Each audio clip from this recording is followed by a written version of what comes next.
Good evening, everyone, and welcome to the April 19th Parcel Tax Roll Review. The City of Parksville recognizes the people of the Coast Salish Nations and their traditional territory upon which we gather with gratitude. I just want to have a quick reminder that under the provisions of the Community Charter, before a parcel tax is imposed for the first time or there are changes to an existing parcel tax roll, the roll must be authenticated by the Parcel Tax Review Panel. For the information of the panel and the public in attendance, the Community Charter limits the grounds under which a person may register a complaint regarding the parcel tax roll. These are: there is an error or omission respecting a name or address on the parcel tax roll, there is an error or omission respecting the inclusion of a parcel, there is an error or omission respecting the taxable area or the taxable frontage of a parcel, and lastly, an exemption has been improperly allowed or disallowed. I also remind the panel that all complaints must be in writing and must have been received by 4 p.m. on Tuesday, April the 17th. So, I request that any written notices of complaint against the revised sewer parcel tax assessment roll be submitted to the panel.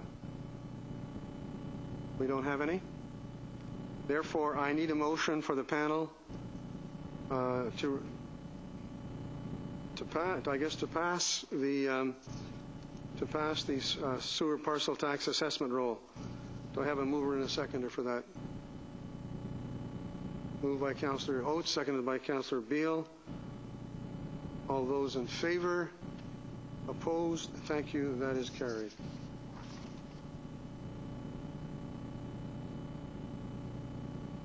I need a motion on I don't think I'm repeating myself here. I need a motion for the panel to certify we didn't revise it, so I don't need a motion. So that's a duplication. Next, I request that any written notices of a complaint against the revised water parcel tax assessment roll be submitted to the panel. Do we have any water parcel tax assessment roll changes? Seeing none, I need a motion for the panel to approve the water parcel tax assessment roll. Moved by Councillor Burton, seconded by Councillor Beale. All those in favor? Opposed? Thank you. That is carried unanimously.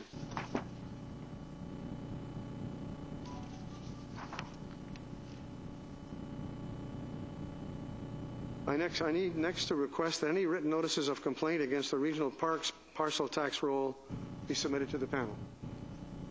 I gather we don't have any, so therefore I need a motion to approve the Parks parcel tax assessment roll. Mover and a seconder, please. Councillor Patterson, seconded by Councillor Beale. All those in favor? Opposed? Thank you. That is carried.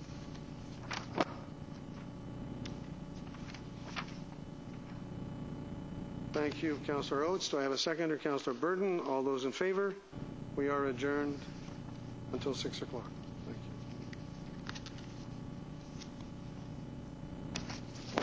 you.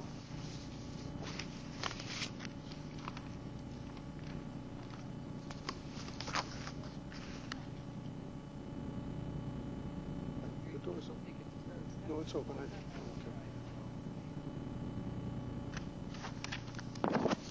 Everybody might be home watching a hockey game.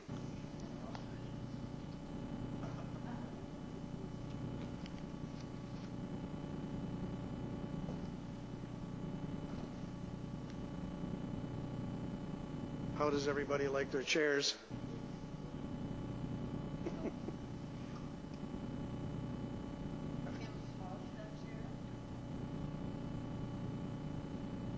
What's that?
Good evening once again, ladies and gentlemen. I'm going to call the open council meeting back to order after the parcel tax meeting was just held a few moments ago. First item on the agenda is the adoption of the minutes of the council meeting held April 3rd, 2017. I need a mover and a seconder. Moved by Councillor Beale, seconded by Councillor Salter. Are there any errors or omissions? All those in favor? Opposed? Thank you. That is carried. The next item I have is the minutes of the special council meeting held April 10th, 2017. Are there any errors or omissions? I need a mover and a seconder. Moved by Councillor Burton, seconded by Councillor Beale. All those in favor? Opposed? Thank you. That is carried. So I now need an approval of the agenda, and I have to read something here because there's been a slight change. That agenda item 4A, consisting of a presentation from Mei Jun Liu regarding the We Medical Wellness Center business license application, be amended to reflect correspondence from John McCaskill, Director of We Medical Wellness Centers, received April 18th. And the motion is that the April 19th, 2017 council meeting agenda be approved as amended. That's because Mrs. Liu won't be attending. We've received that in writing. Moved by Councillor Oates, seconded by Councillor Salter. All those in favor? Thank you. That is carried. All right. If you'll bear with me, ladies and gentlemen, I have to read an opening statement regarding business license hearing on this date. This hearing is convened under Section 60.1 of the Community Charter to consider whether the application for a business license by We Medical Dispensary Society to operate the We Medical Wellness Center at 2-114 Hearst Avenue here in Parksville should be approved or refused. It is up to Council to determine if the license application should be approved or if there is a reasonable basis to refuse the license application. I will chair this hearing and will say a few words relating to the procedure before we commence. This hearing is open to the public to observe, but unlike other hearings, members of the public are not given the opportunity to address Council. I ask that members of the public in attendance refrain from expressing themselves during the hearing. Council has convened here today as an administrative decision maker to hear this matter. In this regard, both Council and the license applicant have been provided written materials well in advance of today. Today will be the opportunity for Council to hear directly from City staff and the license applicant and to ask questions of each of them. Council members should not consider any materials beyond the written material provided and what they hear today. Council members should not be influenced by any other information not before them today. I would ask that Council members keep their questions relevant to the issue under consideration and to ensure that during the hearing process they keep an open mind and not prejudge the outcome one way or the other. The agenda for the hearing will be as follows. The City will review its report from the Director of Administrative Services dated March 9th, 2017. Number 2, the City will provide additional information from the Director of Administrative Services in relation to the activities of the license applicant since the report dated March the 9th, 2017. Number 3, Council may ask questions of the City at that point. The license applicant representative will then make its submission to Council. Council may ask the license applicant questions at that point. Council may then ask any remaining questions of both the City and the license applicant. Council will then deliberate on the information before it. Council will make a decision by way of a Council resolution, and the hearing will be adjourned at that point. Before I proceed, I note that the City's representatives are present. I now ask the We Medical Dispensary Society authorized representative to please identify himself or herself and to come forward to the Council table so that we may start the hearing.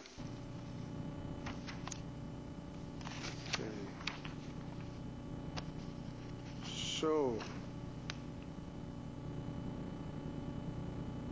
what I'm going to do now, since there's no representative from We Medical Wellness Center, I need a mover and a seconder for the following recommendation. That the correspondence dated April 18, 2017, from John McCaskill, Director of We Medical Wellness Center, regarding Mei Jun Liu's inability to attend the April 19, 2017 Council meeting on behalf of We Medical Wellness Center be received for information. I need a mover and a seconder. Moved by Councillor Burton, seconded by Councillor Salter. All those in favor? Opposed? Thank you. That is carried. Okay, Mrs. Kaler, would you please give us the background on the issue regarding business license application, We Medical Wellness Center? And first, I need a mover and a seconder to proceed. Moved by Councillor Salter, seconded by Councillor Beale. Mrs. Kaler, would you give us the background on the issue, please? Mr. Mayor, on February 16th, 2017, complaints were received by the city about a medical marijuana business operating without a business license.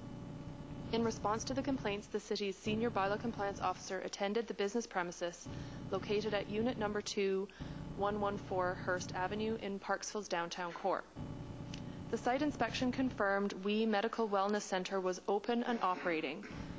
The bylaw compliance officer advised the male employee of the need to obtain a valid business license prior to conducting business within the city limits. The male employee confirmed the business did not yet have a business license, nor had they applied for sign permits or building permits. The senior bylaw compliance officer asked what the business entailed and was told by the male employee that the business includes direct sale from the premises of medical marijuana and cannabis-related products. The city received a business license and a sign permit application on February 27th and March 1st, respectively. On March 9th, staff sent a registered letter to the business owner advising of council's intent to consider the business license application at its earliest opportunity, which was the March 20th council meeting. The applicant was invited to attend in person or provide a written submission for council's consideration in support of their business license application. At this time, the owner was also advised in writing the operation should cease until a valid license has been approved by council. On March 13th, 2017, a representative of We Medical named John McCaskill requested an adjournment to allow the applicant the opportunity to appear in person. This request was honored and the hearing was postponed until this meeting. Yesterday, staff received an email indicating Ms. May Louis will not be available at this hearing. Council has received a supplementary memo dated today outlining the events which have occurred since March 9th, and in summary, I will list those items. The RCMP executed a search warrant on March 15th, 2017, and seized controlled substances from the site. At this time, the city's senior bylaw compliance officer affixed a health and safety notice pursuant to the city's controlled substances property remediation bylaw, bylaw number 1411, on the doors of the property. This notice advises that nobody may occupy or use the premises until such time that a certified professional has indicated that there are no health and safety risks resulting from the presence of controlled substances in the premises. On March 16th, a letter was sent to Mr. McCaskill advising him of the newly proposed date for council for the consideration of the business license application. A letter was also sent on this date to the owner of the building, notifying them of the health and safety notice and the requirements for remediation. The owner was required to provide confirmation to the city within 30 days that a certified professional engineer has confirmed that the property has been suitably remediated. To date, no response has been received. On March 20th, the city's bylaw enforcement officer received a call from a locksmith asking if they could enter the premises to change the locks. They were advised that nobody could enter until proof of remediation had been submitted to the city. On March 23rd, the city's bylaw officer noticed on a routine patrol that somebody had entered the property, and on March 27th, the city received formal notice from the RCMP Oceanside Detachment that the premises was open, the city's health and safety notice had been removed, and We Medical was operating again. The open sign was illuminated at this time. A sandwich board was placed on the sidewalk. Around this same time, a newspaper article appeared which showed photographs of an employee in the store and included statements from the employee indicating they were continuing to operate, serving up to 60 people, and that they knew they did not have a valid business license but were serving the community. On April 11th, the RCMP again attended the premises, and it is understood that some arrests were made at this time. The city's bylaw officer also attended to attach a second health and safety notice to the premises. The RCMP, although unable to complete the warrant, have retained possession of the keys, and it is understood that the property has not been operated, or sorry, the business has not been operated since April 11th. The staff report contains a number of recommendations, and item 4 requires direction from Council as to whether it wishes to approve or refuse the business license application from We Medical Wellness Centre.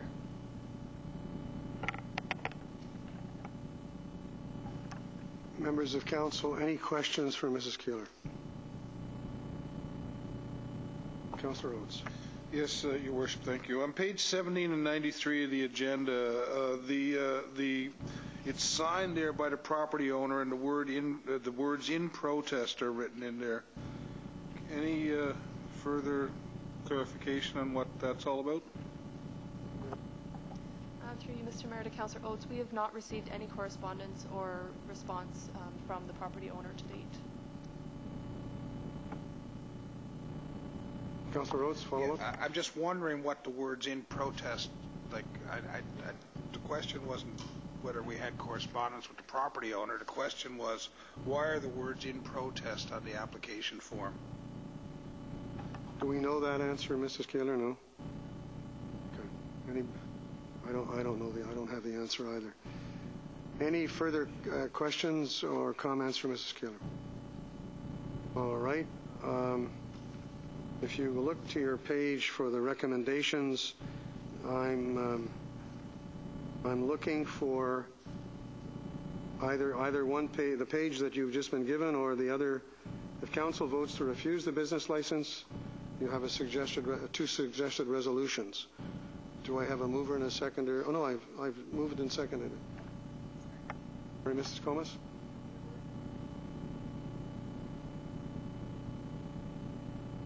To receive this.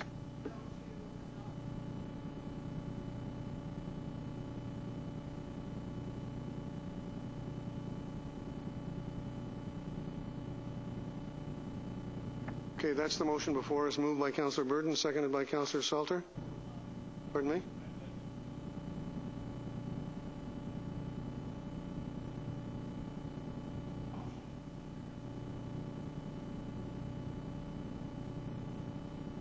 A seconder for that, Councillor Salter. Any further discussion on the motion?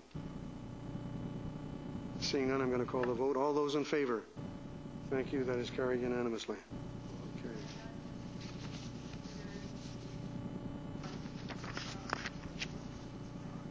Thank you. I need a mover and a seconder for the other two recommendations regarding the following up on the recommendations we've just approved.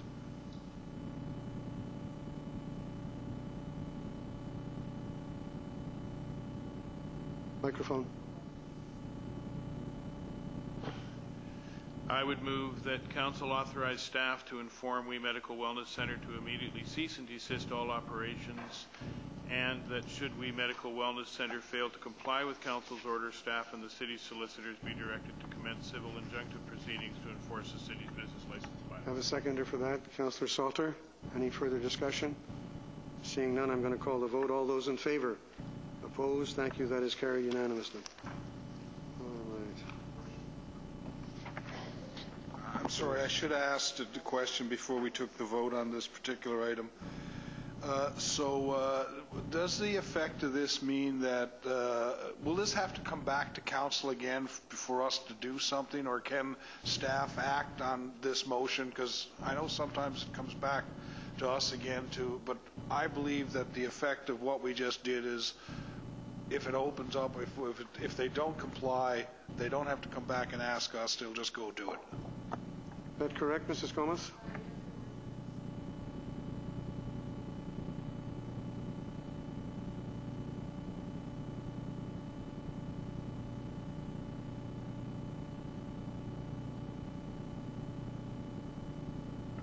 Okay, thank you. Now, the next item we have is a delegation.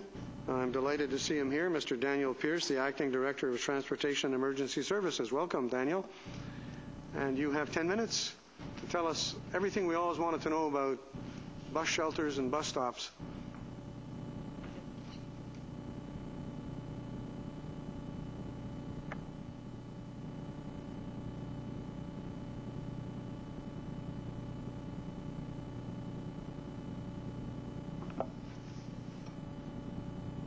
My apologies. I'll have a seat. Well, thank you very much for your worship and council. My name is Daniel Pierce. I'm the Acting Director of Transportation and Emergency Services. And tonight we're going to be talking about Bus Shelter Program, the BC Transit Shelter Program. So the program started in 2011, and I think that's a very important measure because prior to 2011 there was no provincial funding for any transit infrastructure. So I think this marks a very important piece to the BC Transit system and to the regional district system. BC Transit does cost share at a rate of 47%, so that is a major piece towards the shelter. Through this program, 220 of the shelters have been installed across the province, and as we go through the presentation, I'll show you how some adjustments and learning things have been made as well. And specifically, the cost sharing is with the local government or the municipality where the shelter is located. So for example, in the electoral areas, the regional district would be the funding partner as the local government, and then in the city of Parksville, it would be Parksville, and in Nanaimo, it would be, for example, Nanaimo. Under the current program, I'll give you a bit of the overview of the costs. It very much determines where the shelter is going to be located. Is it at a very heavy use stop, or is it at somewhere where there's a lower density, lower use, or smaller area? So this shelter, they call it a T2, is something that would be placed in somewhere where it's not very high density ridership, you don't have a lot of space, and you can see from the picture it doesn't have a lot of, it's overhead coverage, doesn't have very much coverage on, or no coverage on the sides, so it's just a limited amount of space away from the weather. There's also something called the T3, and there's multiple different variations of these shelters. You'll note in the picture some have the sides on them and some do not. So for example, the cantilever base shelter is something that the most standard simple shelter for something that we'd be looking at in the size of Parksville, and this is something that's similar throughout the regional district, or the standard base shelter where you're using the sides. You'll notice in the middle picture, the standard base shelter, it has a bus bench and then an opening. So you'll see from that opening that you can actually, there is some of those shelters do have panels to close it off from the weather. The idea from having it open, not having a bench straight across, is for people to stand or for wheelchair accessibility. So we can, it's multi-use function. And then the very last one is a harsh weather base shelter where you have an enclosure all the way around. One thing that has been done in the regional district, what we've been noticing is that glass, if it gets broken, is more problematic. It's not extremely expensive to repair, but it is problematic. So we've been going to a perforated metal, and you'll see that at some of the shelters, and it does wear better. The drivers can still see the passengers inside, so we're noticing that's a benefit. And the last is getting into kind of the larger base shelters, the T4s. You'll notice that for the standard base shelter, it has the double benches. It's meant for really something at a high capacity. So for example, at exchange points or at really where our major runs are. One of these is actually located in Nanaimo, across from Nanaimo Secondary School, because we had a large issue with the students at that school and we needed a space to try to say, stand over here, and something like this was able to accommodate, upwards of 100 students at one time. So the selection criteria with BC Transit. So every year we work through an annual operating agreement with BC Transit, and basically it's an annual contract. And within that, because they're part of the province, they operate through April 1st to March 31st. So part of that fiscal cycle is they want to look at the number of passengers boarding per weekday when we make a request for shelter. They want to look at whether the system has an operating network plan, and that includes both short range as well as the long-term strategic planning section of it. So in the regional district, we have a 2014 RDN Transit Future Plan, which Parksville is a piece of, and that lays out our future plan, which is going short-term as well as long-term, going out all the way up to 25 years. So BC Transit, that meets their criteria, and they're okay with that. Safety of the location. So if we as, I'll say myself as RDN staff or if Parksville staff request a location that is not necessarily the BC Transit teams is safe, they will not fund it. That is both safe for the pedestrians, so whether there's a pedestrian network, that connectivity. If we place a shelter, for example, if there's a request for a shelter in the middle of a street, but there's no sidewalk, no shoulder, no nothing to get to that shelter, that'd be problematic because we're putting the citizens in danger. And the last is provincial funding. Luckily, since 2011, there has been funding available. from the province, but with an election going on right now, there are not 100% guarantees on how this program will function into the future. So there's actually two purchase options for the shelters. I'll go over both and then give you a bit of an explanation on what we traditionally have done. So the very first one is a lump sum contribution, and that is just a direct payment to BC Transit, and the local government would pay 53% of the shelter. One of the important pieces of this, so the shelter is cost shared, but the infrastructure isn't. So when I say the infrastructure, the shelter pad, so the concrete pad underneath it, is borne by the municipality, so that infrastructure work, and that ranges anywhere from about $1,500 up to $2,500 is what we found within our region. And then whether or not there's electricity to that shelter. So some of our shelters throughout the entire region, some are solar powered, some are tied in. If they're close to a hardwire station through an electrical system, they can be hardwired as well.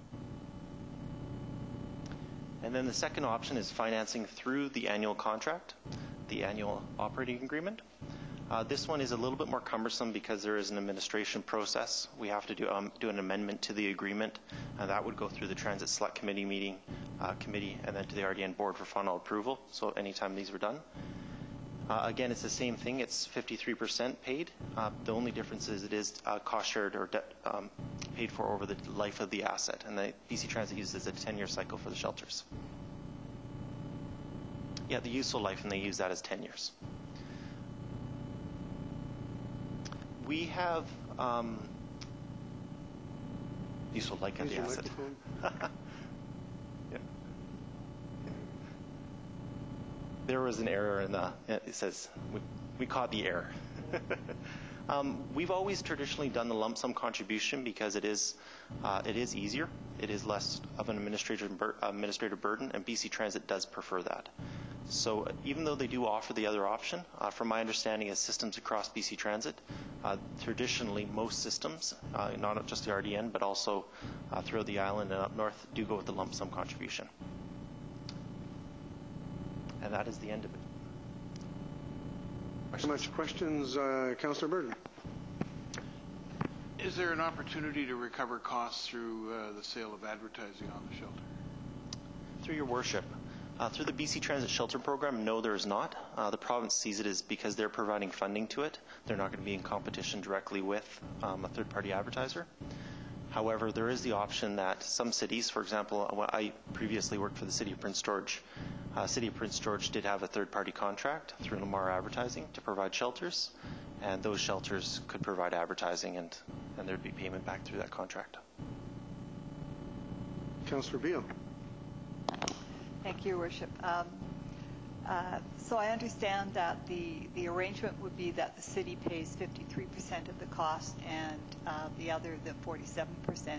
However, is there a limited number of, let's say, how many shelters one could put in a given year? Like, is there some kind of an application process to get approval? I mean, you mentioned the criteria, but is there also a limited number that are provided across the RDN? Through your worship, no, there's no limit. So it is really, BC Transit sees it as first come, first serve. So they take applications starting in April, and then from there for the year, they look at it as first come, first serve. I know some communities have developed more of a long-term plan, whether it's a 1 to 5 year cycle, and that's something that they have given. I believe Kamloops did that, gave it to BC Transit.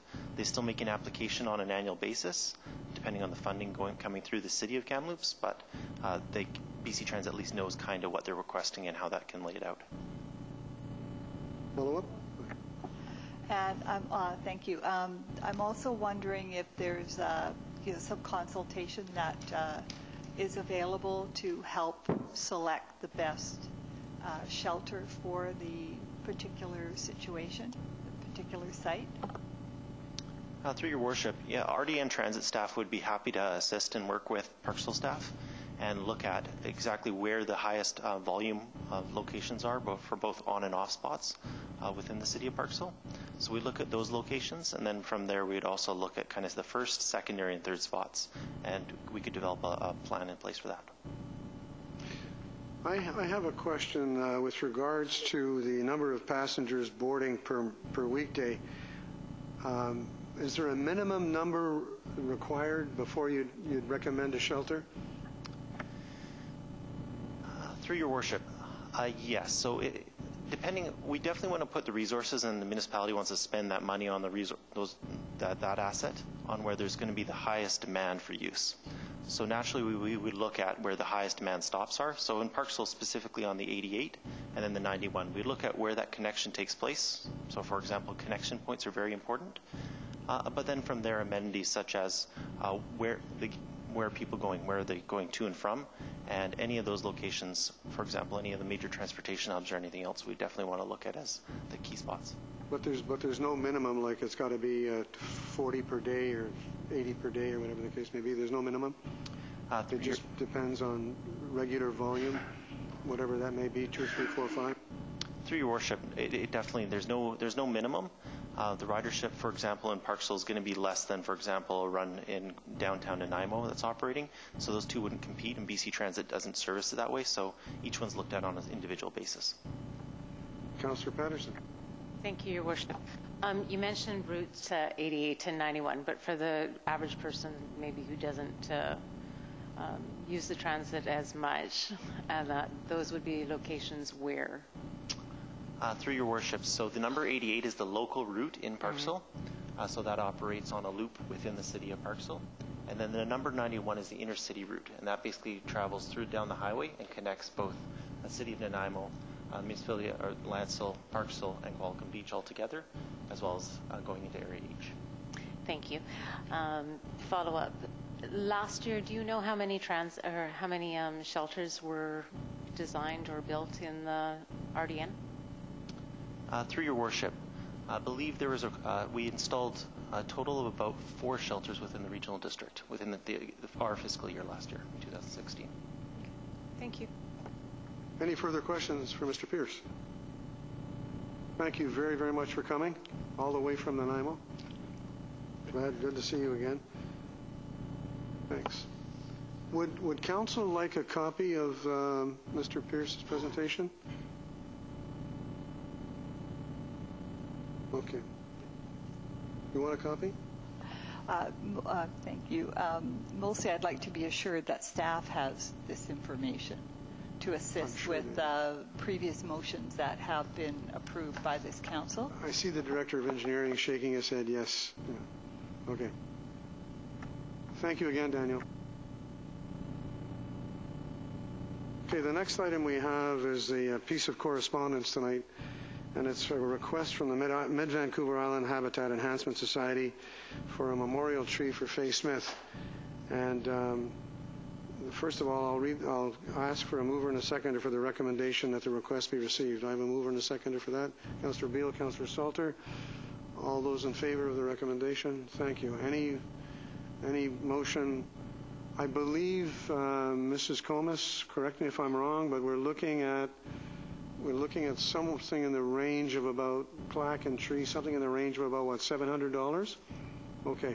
Do I have a Councillor Oates?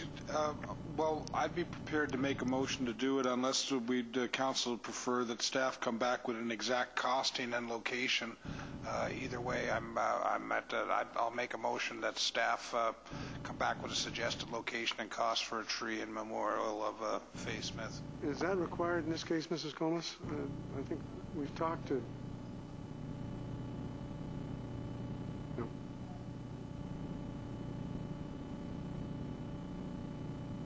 Guidance that we've had so far from the Mid-Vancouver Island Habitat Enhancement Society is that they would prefer not in the community park because Ms. Smith preferred the more natural areas, so we were going to look for a natural area that would be in keeping with what her view and idea of nature is. Yes. Okay, Councillor Oates, I think you're on to a motion here. Well, I didn't get a seconder for the last one, so I'll try this one. I move that the city of Parksville provide funding of up to $1,000 to plant a tree in memory of Faye Smith. Seconder for that? Second, okay, I'm going to give it to Councillor Beale because I know Councillor Beale was a big fan of, and so was I. She was a great person. She's going to be sadly missed. Any further questions? Seeing none, all those in favor? Oh, I'm sorry, Councillor Oates. Yeah, just with the understanding that the staff work with the people, the proponents of this, so that an appropriate location can be agreed upon. Okay, I'm going to call the vote. All those in favor? Opposed? Thank you. That is carried, and that'll be a great memorial to Faye Smith. The next report we have is the McKinnon Street and Wallace Street upgrades, professional services for the detailed design of McKinnon Street. Mr. Figuera, I need a mover and a seconder for the recommendations. Moved by Councillor Beal, seconded by Councillor Burton. Mr. Figuera, would you please give us the background on this issue? If I may, Your Worship, before Council is a report to award the professional services for the detailed design and tender document preparation of the McKinnon Street and Wallace Street upgrades.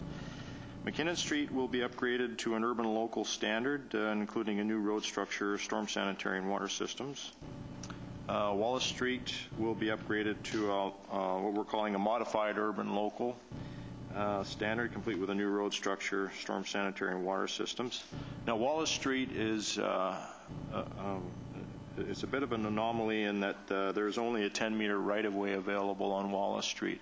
We normally, for an urban local, would have an 18-meter right-of-way to work with. So we're going to work with a consultant and attempt to come up with the ability to put a pedestrian facility there as well. It's going to be a challenge, but we will do our best to try to accommodate a pedestrian facility there, and we'll be working with the residents as well. So. Herald Engineering has provided a quote of $185,460 to complete the professional services for the works. Sufficient funds are available in the budget, and staff feel that the quote represents good value to the city. The recommendations are as per the report. Questions? Councillor Burton? Well, reading the ranking that was given, Coors & Associates was ranked number 1. I'm wondering why we went with Herald Engineering at number 2. If I may, Your Worship, through the councillor, the way we had a handful of capital projects that we were evaluating. Coors & Associates were awarded, based on the ranking, they were awarded Moss Avenue recently. And some of the other criteria we have to consider too is responsiveness and how busy the consultants are.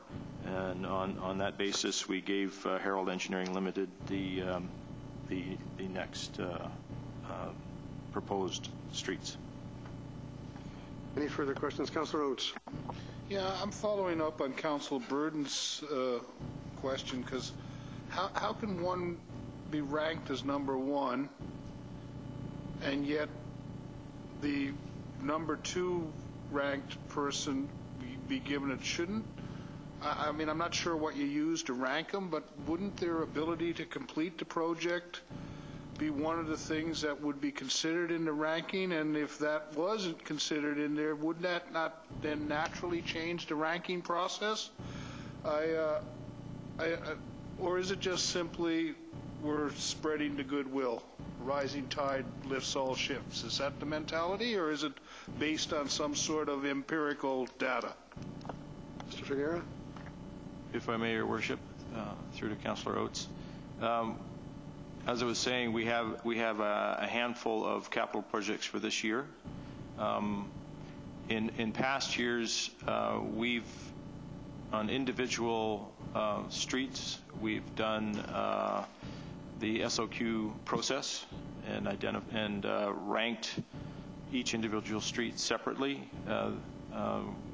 This year, I tried a new approach. Is basically we have the handful of projects that are available.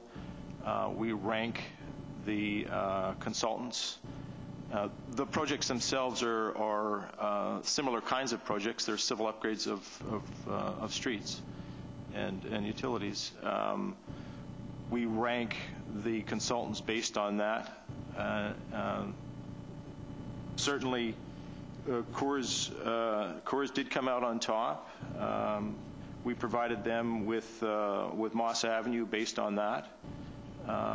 In our opinion, some of the criteria we use is the responsiveness and availability of their staff. They're quite busy. They have a number of projects already on the go for us. We felt that Herald Engineering would be able to respond with McKinnon and Wallace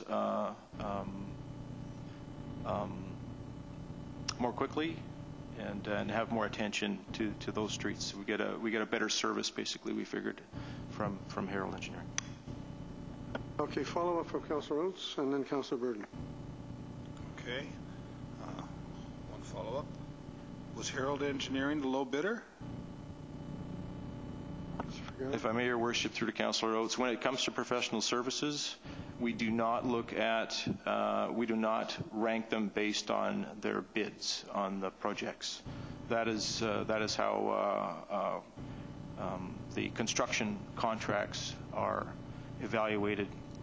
When it comes to professional services, we want the best consultant for the job.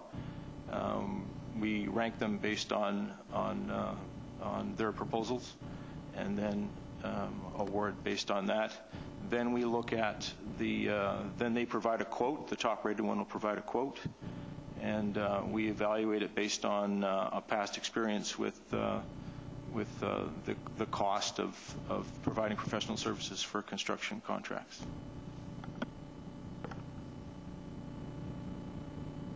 Councillor Burden, Councillor Salter, and then Councillor Patterson. Well, similar to Councillor Oates' line of inquiry, could you tell me what the pricing difference was between Coors and Herald? If I may, Your Worship, through the councillor,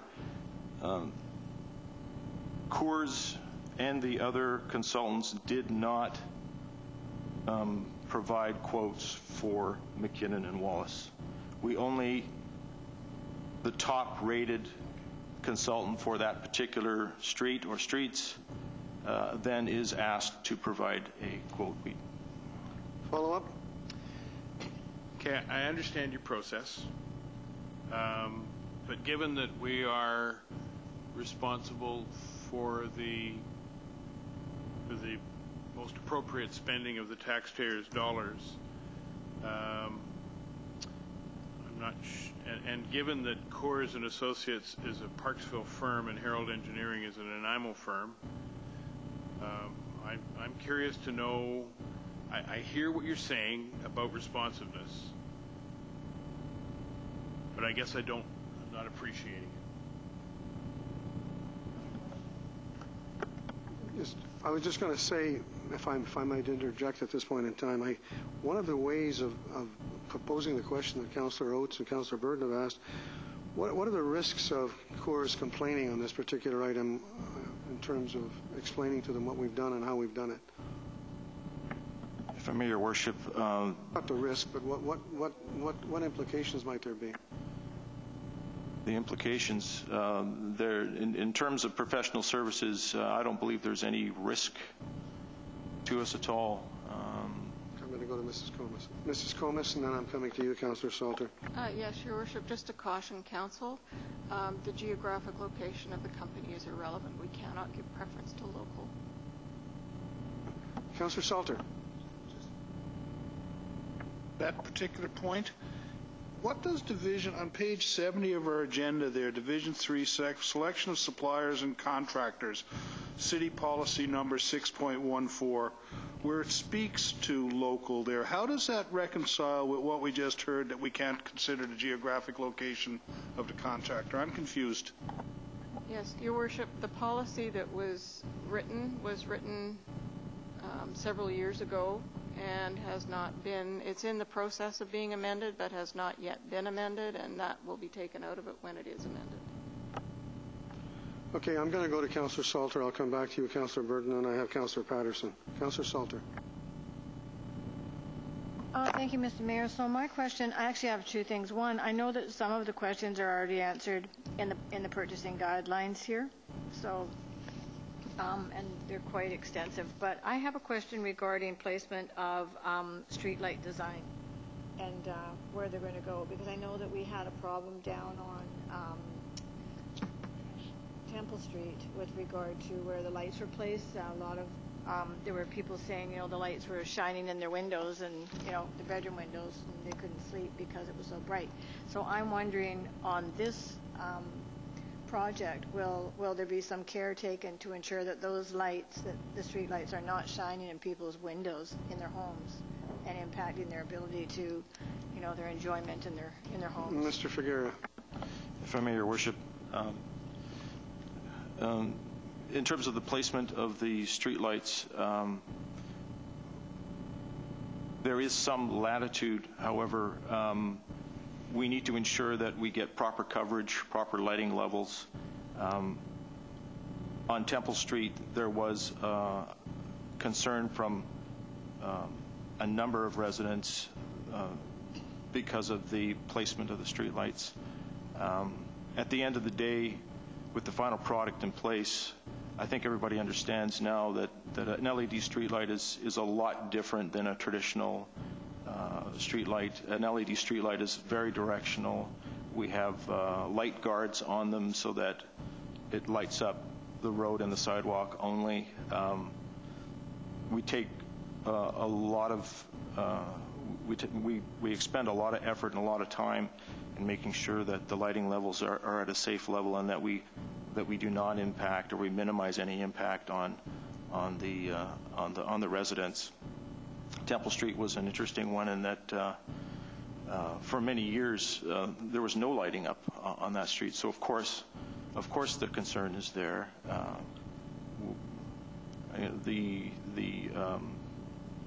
The standards that we have in place, the standards that every municipality has in place, ultimate build out of a road is to have street lights. You can't not have street lights. We do our best, and we work with the public to ensure that there is minimum bleed of the lights into the yards. Councillor Salter, follow up. Thank you, Mr. Mayor. So I guess what I'm hearing is no, the lights are going to be put up, and if it impacts the residents, then so be it. Is that what I'm hearing? Because I'm not hearing you say, well, we'll make sure we don't, or we'll speak to them, or we'll work around it. I'm not hearing that. I'm hearing that we got the lights. They're great. They only shine in a certain spot. But I know that's not. I know that there were people that were and still are impacted by what happened down there, and I have to say, as a council, as a city, even in our OCP, we are promoting high densification. And if we're going to promote high densification, we also need to be aware of what we're doing to people who are going to be living in these homes, in these houses, in these subdivisions, or wherever they are. And part of that is ensuring that they have that privacy or that need for some sort of privacy in their homes. So I would like to hear that you're going to be taking extra special caution to ensure that we don't run into that same problem and that council aren't receiving complaints like we did from Temple. Mr. Figueroa, and I think what I heard you say was that there is flexibility and there are standards that will not cause those kinds of invasive lights. If I may, Your Worship, yes, we put a significant amount of effort into trying to minimize any negative effects. We are living in a city, in a modern city, that when you build out the roads, you're putting streetlights in. That's our standard.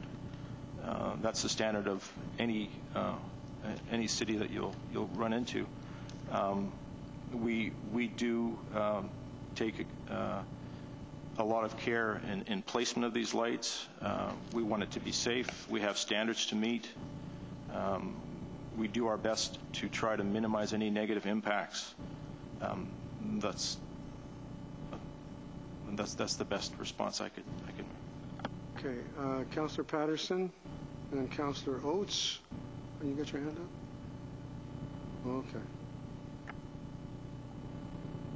Well, this is my first time. I said this is my first time speaking. So I'm not going to talk about the developers or anything. I'm going to talk about the project.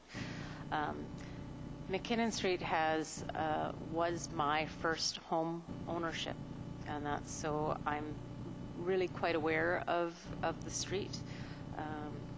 It used to be referred to... Just point of order, we're not debating whether or not this project should go ahead again or not. We're talking about who we're going to award the contract to for something that's already been decided. I feel like we're revisiting what the project entails when I believe that that's already been dealt with by council.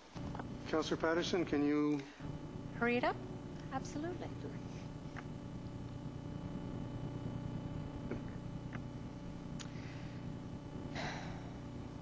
So it's going to go to urban local standards. My comments are that this particular road in this particular area had water issues. My question to staff is where the infrastructure will be on which side of the street, and you'll be looking at the historical water flow and sewer work. Mr. Figuera. It is only 400 meters. It's not a great deal of... If I may, Your Worship, through to Councillor Patterson, we're well aware of the water issues in the area, and as a measure to address that, our geotechnical consultant will be installing piezometers which measure the water table level prior to completing the design. So that will allow us to monitor how the water does move through there. So we're taking significant steps to make sure that the drainage the drainage design that comes out is appropriate for that area. Thank you. I just think that as a council, we should be aware that we do have some water issues of drainage and with the rain flow and everything as well. So those of you who may not be aware. Thank you. Councillor Burton. So further to the shop local policy, will that be coming back to council before it's implemented? And a secondary question, was there I'm somewhat new to this table, was there a directive from council for that to be amended? I think it has to do with NAFTA and a few other things, doesn't it? Your Worship, staff from time to time, when policies become outdated and are no longer compliant with newly adopted legislation, will bring back a revised policy for council's consideration. Mr. Butterworth is in the process of developing a new procurement policy, and he will be bringing that forward to council, and that will incorporate some of the legislative changes that have occurred since the policy council currently has in place. Thank you. Any further questions or comments, Councillor Oates? Yes, following on that, you know, I try real hard to do my due diligence in doing this job.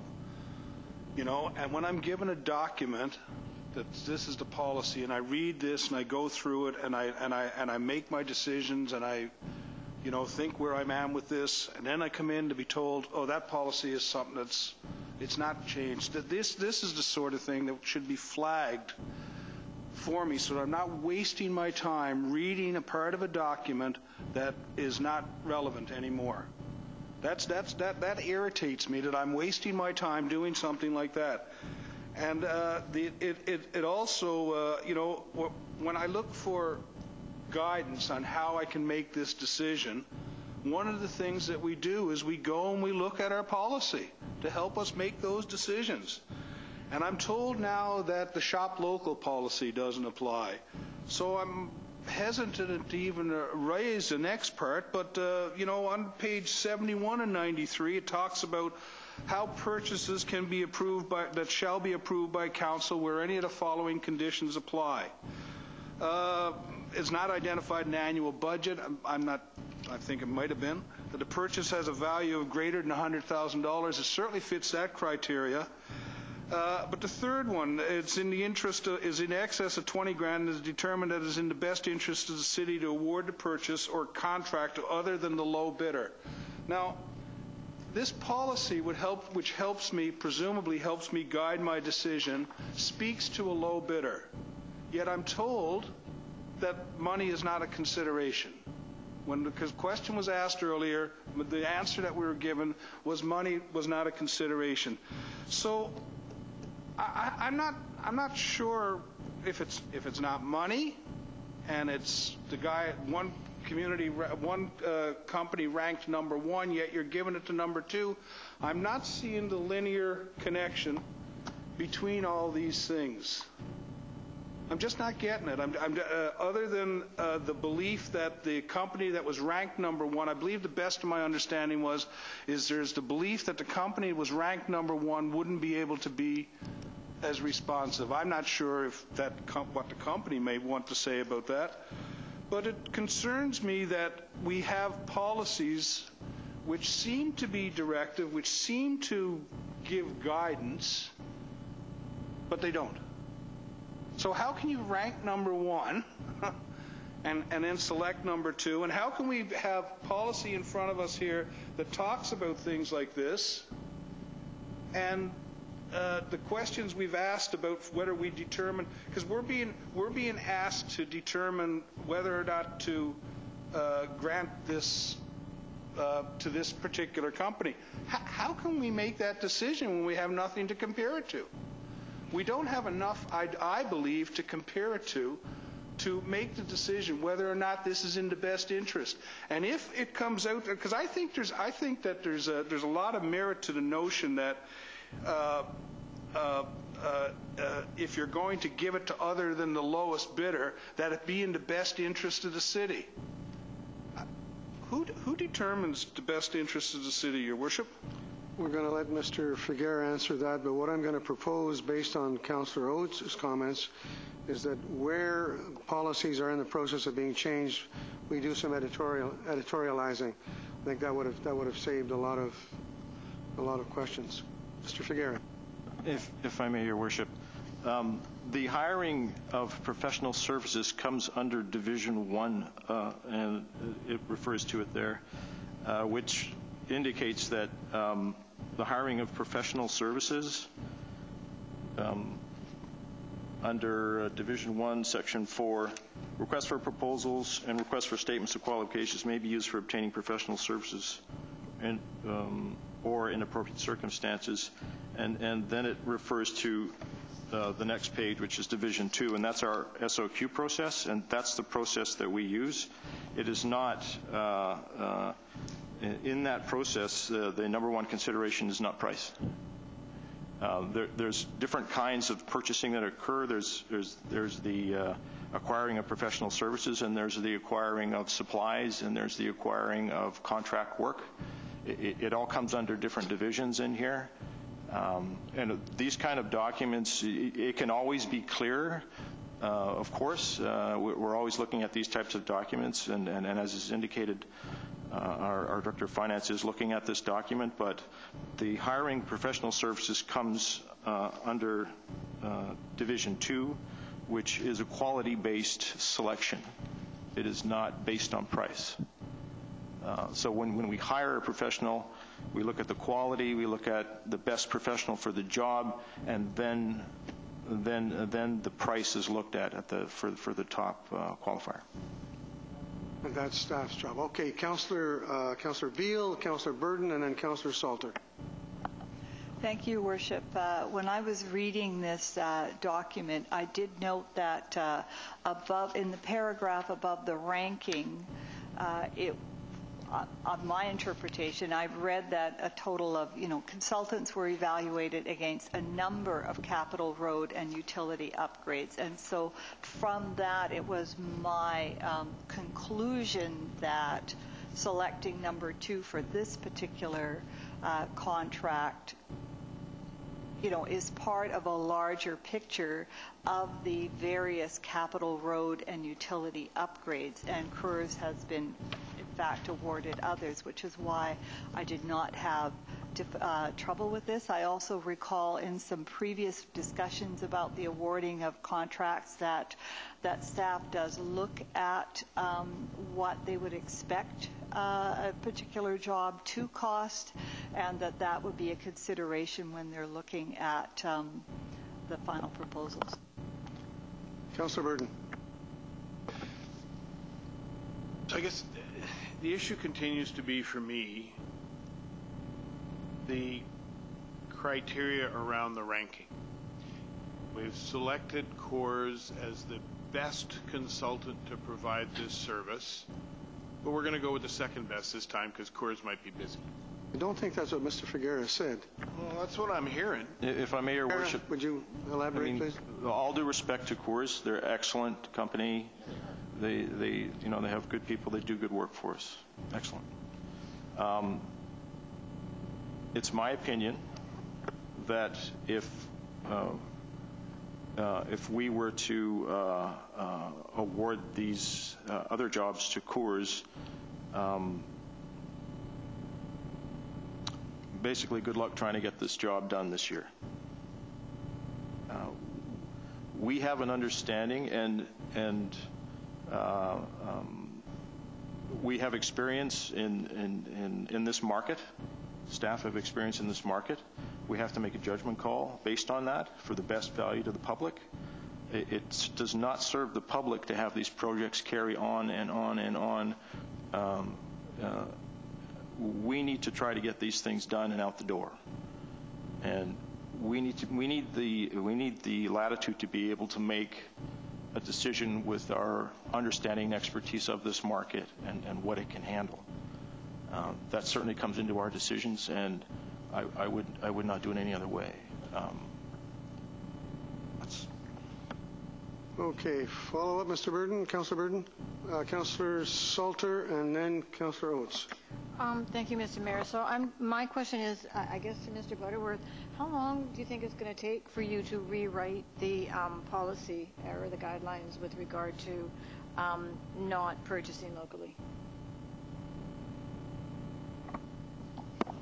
Well, I could take that clause out and have it at the next meeting, but there's a bigger rewrite involved in this. It's quite outdated. This one is just old, and we need to update some of the limits, subject to council's approval, of course.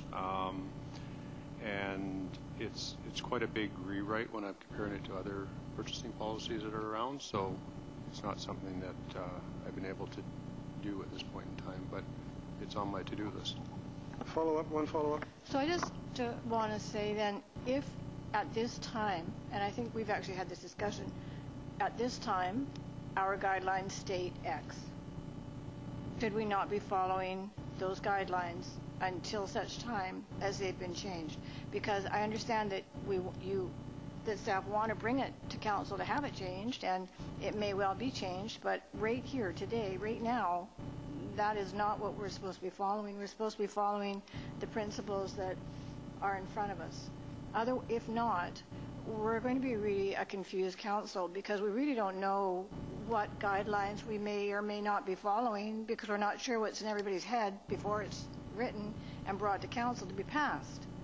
So it makes no sense that we're trying to do something that's actually outside of what policy we have in front of us. Mrs. Gomez. Yes, Your Worship.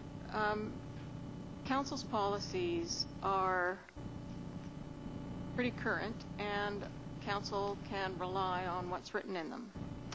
The issue of buying local has been, for past councils, and I'm talking years ago, an issue that was very near and dear to their heart, and understandably so.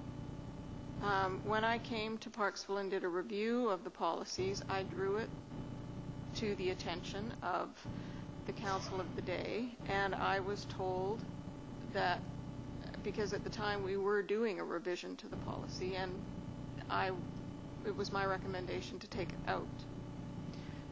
Regardless of the fact that it is a discriminatory policy, council did not want to take it out back in that time, so it's there. But we leave ourselves vulnerable and liable to risk if we discriminate against companies just because they aren't residing in Parksville. And so when the policy comes forward again, I have asked Mr. Butterworth to make sure that we address that again. It's not the first time it will have been addressed in a policy. At that time, once again, it will be council's choice whether or not they keep that in the policy. And once again, staff will advise that there is a risk to doing that, and the risk is entirely up to council. Councillor Oates.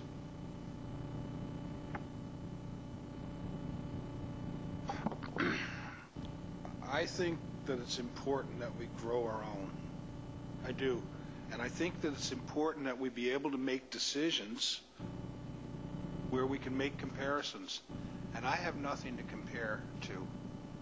I have nothing here to compare to what, other than I'm conflicted by the same staff that ranks the company as number one recommends number two.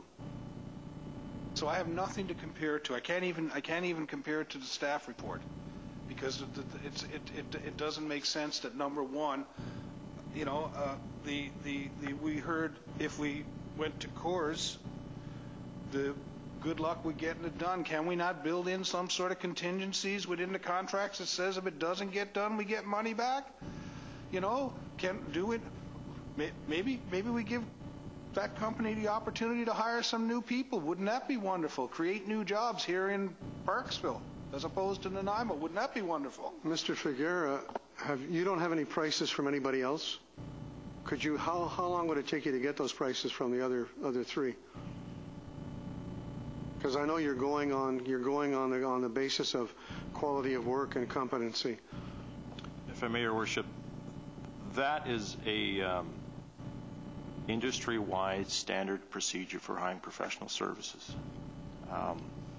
It's right in the policy. It would be very unusual to be going out for professional services, to be getting bids, and awarding to the lowest bidder on a... I've never done it in my entire career, been at this for 25 years. Never done it that way. That is not to say it can't be, but it would be very unusual, and I would not recommend it. Okay, where are we going with this? Hold on a minute now. We're not going to eternalize this discussion. Do you want to make a motion? Wait. Do you want to make a motion, Councillor Oates? Move that council,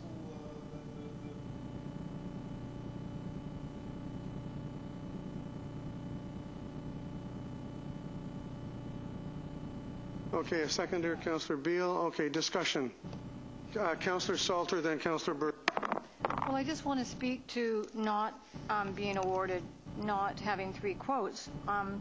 Page 71 of 93, Part 4 says a minimum of 3 bona fide quotations should be obtained. So that tells me there should be 3 quotes. So I really think maybe we should be looking at getting those quotes first. That's my... We've just heard from the Director of Engineering that that's not the way things work anymore. Well, Councillor Burton. It's in our guidelines. It's in our guidelines. I'm reading from their guidelines. Councillor Burton. I want to speak to Ms. Comus's comments around the shop local policy. If we don't support our local businesses, then we will not be able to grow our local businesses. We will not be able to attract young people to our community with the provision of good jobs. If we as the city, it's like so many other things, we don't show the kind of leadership to the rest of the community that we should be showing. I will not support taking that piece out of whatever revised policy. I probably think that maybe it's a waste of time to revise it at this point when there are so many other projects that the city is undergoing. We're told on a pretty regular basis that there's a lot of work, and I don't dispute that. I know there's a lot of work. So by undertaking something like that where there appears to be some opposition around the council table, I'm not sure that that's a project that I would want to be looking at right now. We have to support our community. And then on top of that, when the #1 ranked company is a member of this of the local economy, and the #2 ranked company is not, I have a problem with that. And this conversation has gone on far longer than I anticipated, but I think it's a really good conversation for us to have. Mrs. Comus, before you speak, aren't there, seems to me I recall many meetings ago, maybe in the last couple of years, where the business of being able to award to the local contractor, in spite of anything else. That's not on anymore. There's some, whether it's NAFTA or some other organizations that have come up and said you can't do certain things. Your Worship, I don't want council to have the impression that we don't support local business, because we do. And when we have we'll often phone 3 different local businesses to get quotes. That's where the 3 quotes comes in for smaller purchases. And we definitely provide those, and we also patronize local business. However, when we are going out to tender for major capital projects, we cannot discriminate against anybody who responds based on their geography. There are financial limitations with respect to NAFTA and different trade agreements that we need to comply with, because they apply to local governments. And so, staff are giving council their best professional assessment of a circumstance, provided that we want to get the work done this year. If council wishes to direct us to do otherwise, then we will do otherwise. It is council's call. We are providing you with our best professional advice, and it's up to council whether or not you choose to take it. When the time comes to bring back this buy local, I think it's going to be very important to cite chapter and verse of where because I know there are other implications. In another life, we had to change our. We couldn't buy low. We couldn't neglect anybody else who wanted to come in from somewhere else. Councillor Oates.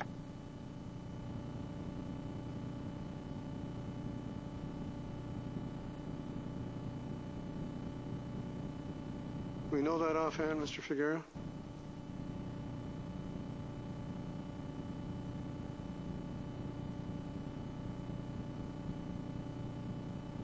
Microphone. If I may, Your Worship, I believe it was in the neighborhood of 400,000. Okay. Councillor Beale. They do have Corfield Street. Thank you, Your Worship. And that was part one of mine, was to assure everyone here that Coors has in fact been selected for another job that's taking place right now, correct? But setting aside the local or not, I see the 1 and 2 ranking. I can't help but think about a job that I have at my home, where I've got a tree that was topped 100 years ago, and there's some stuff going on, and I need to get some work done on it. And I know there's one person I'd like to have do it, and that would be my number 1 choice. I also know that everybody else has him as a number 1 choice, and I'd need to wait until next year. I've got the number 2 guy who's also done work for me before. He does fantastic work, but the cleanup isn't, there's a reason he's number 2, but does he do a good job? Yes, he does a very good job. And if I go with him, I'll be able to get the job done this year. And, we all have situations where we make that decision. I'm gathering that the number 2, Harold, has a good reputation and will do good quality work based on experience, and that the quote is within reason and fits the professional services criteria. So I have confidence in that. We're beating this thing to death. Let's call the vote. You'll get the last word then. Because I asked for it. My issue isn't so much with the selection of Harold or Coors or anything else like that. I know both of those companies very well, and I know that they're both good groups. I guess it's hearing some of the things, the arbitrary statements that I've been hearing throughout this discussion that's created the length of this discussion. Okay? I would like things to be simple more than anybody else. But when I'm hearing we chose number 2 over number 1 because in our opinion number 1's not going to be as responsive. Okay, I get that a little bit. When you tell me that you're going to rip the guts out of a shop local policy that was fought long ago, was fought hard for, that really troubles me. Okay, I've been watching this room for more years than most of you have been in it. And that, even though I've only been in it for a short period of time. And those sorts of things trouble me, okay? Especially when there was no council direction to do it. It just seems to be something that staff felt was necessary. And the message is that we're really, really busy and we can't do that right now because we're doing all of these other things, then why are we doing something that hasn't been requested? Those are the things that trouble me. I will support Herald Engineering, okay? I play rugby with Herald Engineering. It's not so much the process as the arbitrariness of the conversation that we've been hearing. So I want to repeat, it's going to be very important that when staff come back with the new policy, that there's a reference to what we can and can't do, because I know that there's legislation under the Financial Administration Act within the province, within the Local Government Act, that does have certain types of criteria where you can and when you can't, and it's quite specific. So we'll have to be aware of that. Okay, I'm going to call the vote. Pardon me? No, we're not. Okay. All right. We're going to call the vote on the motion made by Councillor Oates and seconded by Councillor Beale. All those in favor? Opposed? Well, let's do that again. All those in favor? Opposed? Okay. It's defeated. So does anybody want to make another motion?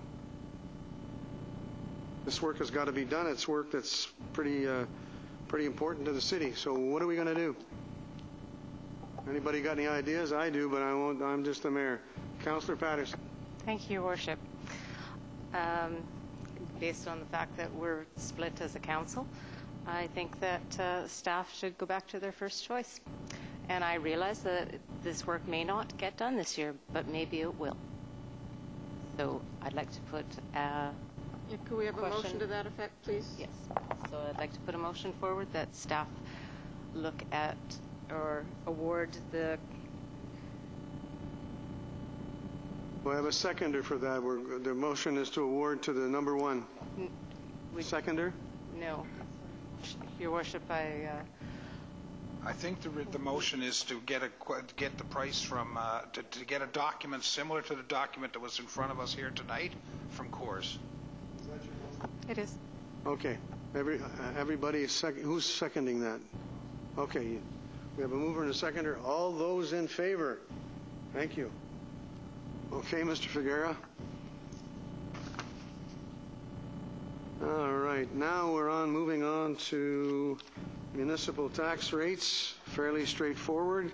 Do I have a mover and a seconder for the recommendations that are before you? Well, better be. We've discussed this thing till the cows come home in terms of the last 3 or 4 months. So do I have a mover and a seconder for the recommendations? Moved by Councillor Beale, seconded by, do I have a seconder? Seconded by Councillor Oates. Any discussion, any questions on the municipal tax, 2017 municipal tax rates? Seeing none, I'm going to call the vote. All those in favor?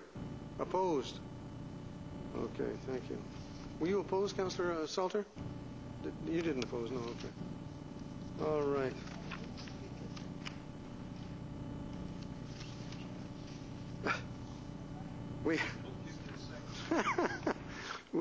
We have 2 bylaws for 3 readings this evening. The 5-year financial plan bylaw 2017 to 2021, number 1534, and the tax rates bylaw 2017, number 1535. I need a mover and a seconder for the 3 readings. Moved by Councillor Patterson, seconded by Councillor Beale. Any discussion? All those in favor? Thank you. That's carried. Okay. Moving right along. Does any member of council have any new business? I'll go last. I've got a few things that won't be long. So I'm going to go around the table. Councillor Patterson? Councillor Oates? Councillor Beale? Yes. Thank you, Worship. I hope that all of council had a chance to read the letter that was received regarding the Salish Sea and the request. So I would like to move that the correspondence from the Salish Sea Trust and Sea Legacy Society dated February 27, 2017 regarding an application to designate the Salish Sea as a UNESCO World Heritage Site be received. That would be the first. Okay. Do you want to vote on that? Seconded by Councillor Oates. Do you want to make any comments? No? Call the vote. All those in favor?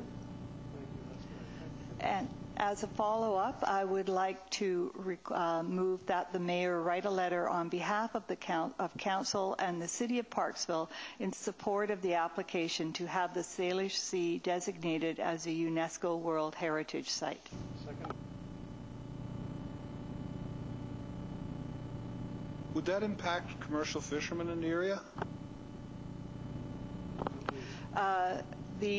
And by the way, I would like to recommend that people have a look at the video that accompanies the information out there. And in that, it certainly mentions that businesses carrying on, such as, hauling logs, tugboats, fishing, all that sort of commercial enterprise can absolutely and should absolutely be continuing as part of this.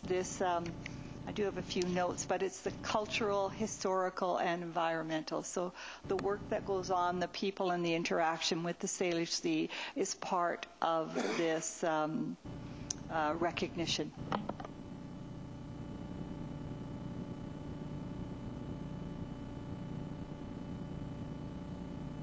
Sure. Opposed to that? Oh, thank you. Okay, so the vote is 5-1. 5 in favor, 1 against. Councillor Salter.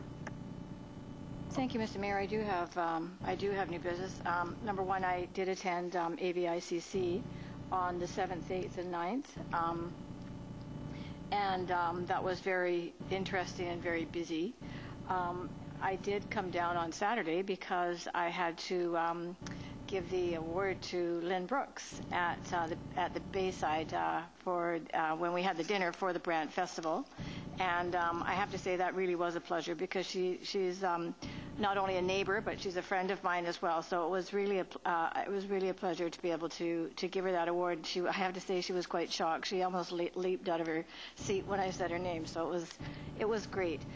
And so was the dinner, and so was the turnout. There were children there, local children singing. It was very nice. So I just want to say that, and of course, as we continue with the Brant,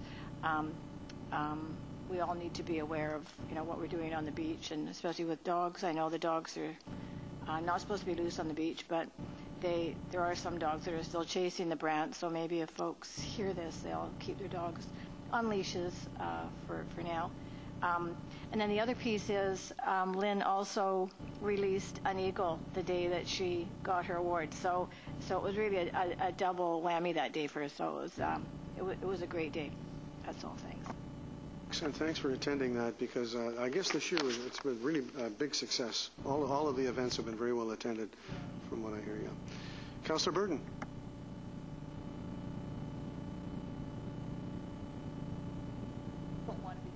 Oh, you won't be forgotten. I also attended AVICC, and one of the highlights was having my name drawn by Fortis BC for the $1,500 donation to the charity of my choice. Haven't seen a check yet, but I'm sure that they'll follow up. And the charity of my choice is going to be the Qualicum Beach Parksville Healthcare Foundation, whose goals and aims are to improve the healthcare options and in our community. Thank you. Councillor Beale. Thank you very much. I did forget something. Just as a follow-up to Councillor Salter's statements about the Brant Festival, just a reminder to everyone that up to and including April 30th, there are to be no dogs on the beach, either on leash or off leash. So just to make that really clear, there should be no dogs, because the presence of the dogs can cause a problem for the geese in their feeding. The other thing is that broom busting is the season of broom busting busting is coming upon us fairly soon.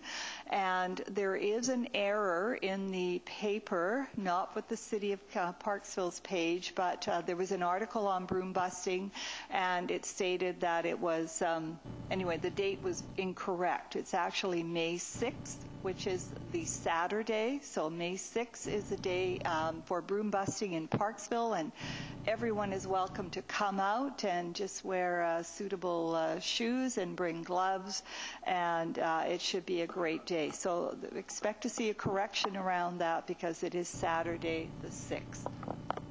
Thank you for that. That was one of my items, so I don't have to do that now. And it's on the website anyway, the broombusters.org.